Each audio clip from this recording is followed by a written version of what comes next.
What if you die? Better than giving up. Choosing death over defeat. He's quite strong of heart. Tell me your name. Roronoa. Zoro. I'll remember it.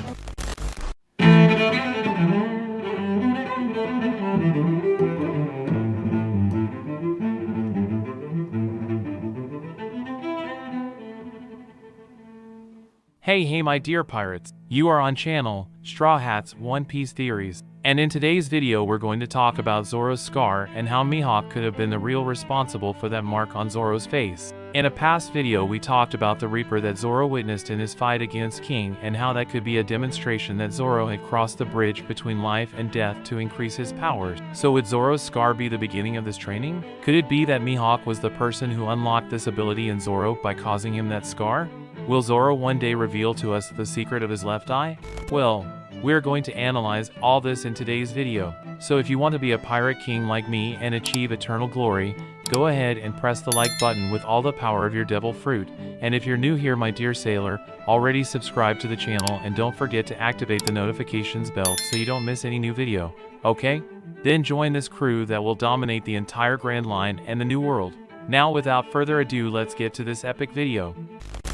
And well my dear pirate, as I said in a previous video, Death and Zoro are practically intertwined. His swords, the name of some of his moves, and even Zoro himself mentioned death several times and also called himself the King of Hell. There were several times when Zoro was close to death, and as always, somehow Zoro manages to return to life. Many say that the reason for this to happen is that Zoro will in fact become the King of Hell, and his meeting with the Reaper is just proof that Zoro is dominating the powers of death, since in theory the Reaper is the one who works for death and death is under the orders of the King of Hell. However, as it turns out, this whole correlation between Zoro and death was just a parallel that Oda liked to use to give more weight to the character's promises. Zoro promised Kuina that he would be the greatest swordsman in the world, and Kuina unfortunately died. Zoro promised Luffy that he would help him become the king of the pirates, and that's why he would never lose a fight again, and in his fight against Mihawk he chose death than having to accept defeat.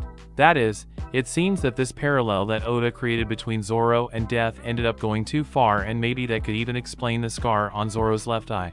As I said in that video, when meeting the Reaper, it could mean that Zoro was crossing the bridge between life and death, and thus he would get new powers, and in fact after that moment he got stronger and surpassed King in battle. But if all this is true, if the increase in Zoro's powers really has a correlation with his advance towards death, then it was Mihawk who released these powers in Zoro? Was it thanks to Mihawk that Zoro discovered, even if in an unconscious way, that embracing death was the way for him to get stronger?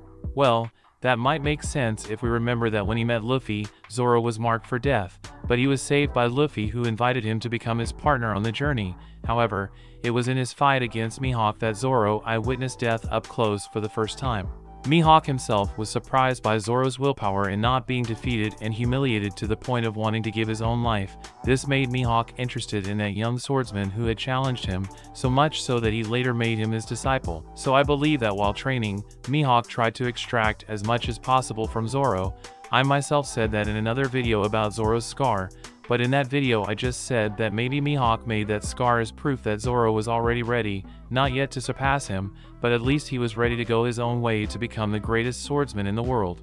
That is, Mihawk would have made that scar using Yoru instead of using that small knife that is embedded in his crucifix as proof that Zoro forced him to use his most powerful blade, being different from the first match where Mihawk only used Yoru to demonstrate respect for the fact that Zoro is brave to the point of choosing death. That is, my dear pirate, it is possible that Mihawk knew about death and how he could help Zoro to evolve his powers, and that's why he took Zoro to the extreme in training, even to the point of leaving him almost dead, injuring his face. Also that Zoro could get even closer to death and thereby become even stronger. A detail that reinforces this theory is that Mihawk's territory, Kuragana Island, its castle, everything is very dark and refers to death.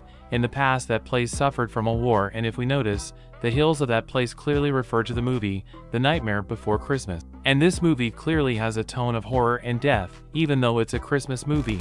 Anyway, What I mean by all this is that Mihawk may have made the scar on Zoro so that he would once again feel the presence of death and with that learn more and more to master his powers. Of course, this could have something to do with the blackening of their swords, or who knows, it could have something to do with a sword that Zoro will receive at the end of One Piece, but that's a topic for another video.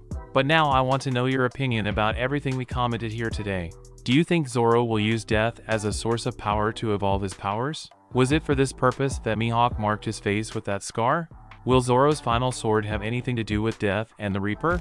But of course, if you made it this far, it's because you like the content, so it doesn't hurt to subscribe to our channel and become one more member of our fleet, my dear sailor. And of course, do not forget to press the like button, that helps a lot in spreading the video and the channel, so help us to become the largest fleet of pirates here on YouTube, okay? A big hug for everyone, and until the next video.